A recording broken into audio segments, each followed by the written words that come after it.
Баршаңызға сәлем достар. Үй ішіңізге күндегіден ерекше тағам дайындап бергіңіз келсе, осы пастаны дайындап көріңіз. Алдымен суды қайнатып алып, макаронды пісіріп аламыз. Содан соң табамызды отқа қойып, сарымай салып, үстінен жуа мен сарымсақты салып, 5-7 минуттай қуырамыз. Кейінгі кезекте үстінен филені салып, тағы да 10-15 минуттай қуырамыз.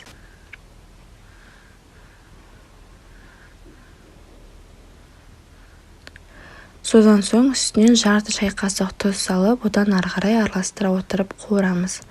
Осы кезекте біздің макаронды қайнатып алған суды, яғни қайнап тұрған судан көз мөлшерімен немесе бір пиаладай есебінде суды құйып, сосын сливки қосамыз. Менің қолданған сливким осындай түрде. Бұны да көз мөлшерімен құйдым, бірақ видеоның астындағы описанияға қанша мөлшерде қосқанымды жазып кететін боламын.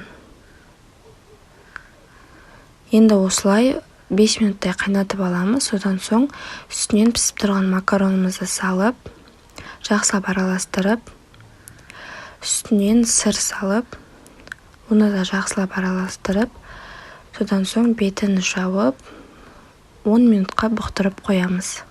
Ол кезде уже газдың астын өшіресіздер. Біздің пастамыз дайын болды, жасап көріңіздер, ас болсын.